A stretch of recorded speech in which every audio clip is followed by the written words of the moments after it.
Hi, I'm John Fredrickson, and welcome to the ICDP Institute. Now we'll take a look at another defense, denial. Denial is a way to ignore reality.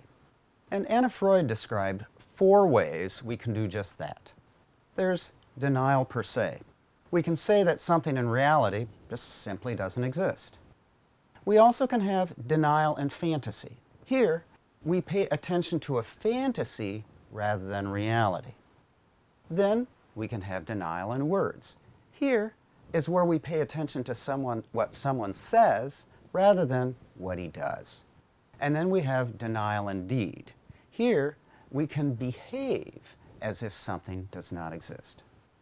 Now, when a patient uses denial, assess it. Is the patient's denial due to an inability to test reality? That would be a sign of psychotic illness. Or does the patient see reality but deny it to avoid internal emotional conflict? That's a sign of neurotic illness. Many defenses can be enlisted for the purpose of denying reality. For example, withdrawal of attention. When a patient uses denial, she can withdraw her attention from external stimuli or internal feelings that cause pain or anxiety. She sees neither the stimulus nor her feeling because she doesn't look at them. She might say, "It's true he left, I just don't think about it." Another form of denial is negative hallucination. The patient sees what is not there to avoid is there in reality. She might say, "Well, he asked me to set the wedding date," when in fact her fiancé had just ended the engagement. Another form of denial is less extreme, and that's ignoring. It's less extreme because reality can be brought back into focus. When patients ignore the stimulus that triggered their feeling, or when they ignore their feelings, they fail to see essential aspects of reality, and they misperceive the meaning of events. For example, a patient might say, "He said he wanted to break up with me, but I don't think that's why I'm depressed." That would be an example of seeing the stimulus but ignoring one's feelings about it. Another form is negation. The patient perceives her feeling but negates its meaning. For example, a patient who's just been cruelly rejected by her ex-fiancé might say, "I don't feel angry." Minimization. The patient perceives the stimulus, for instance the rejection, but minimizes her emotional reaction to it. For example, she might say, "Maybe I feel a little bothered." She minimizes her feeling. Over-exaggeration. The patient not only denies reality, but she exaggerates the opposite feeling. And she believes this exaggerated fantasy to avoid facing the reality of his rejection. For example, she might say, "I'm even more in love with him than ever. I can hardly wait to make love to him again."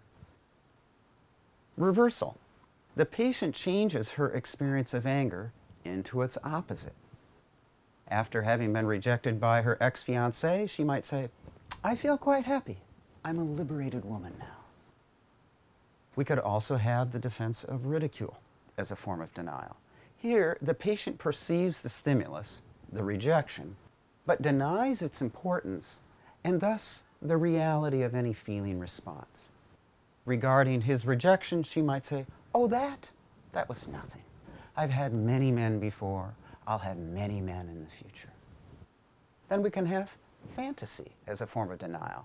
Here, the patient acknowledges her perception of reality, but changes it into a less threatening fantasy. She relates only to those parts of reality that are consistent with her fantasy.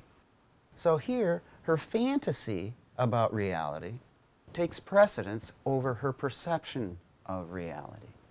She might say, "I know he'll get over it. He really loves me. It's just a phase he's going through." In other words, she pays attention to her fantasy rather than the reality of the rejection. All forms of denial interfere with the perception of reality. The patient does not see, avoids, or distorts what she perceives. Reality is not threatening because she does not perceive it. Now that we've shown many ways that we can engage in denial, we'll look at one of the most basic forms of denial, denial per se. In my book, Co-Creating Change, you'll be able to read even more about these defenses and how to help patients with them. Go to www.istdpinstitute.com to order it. Until next time, I'm John Fredrickson, and thanks again for visiting us at the ISTDP Institute. See you at the next video.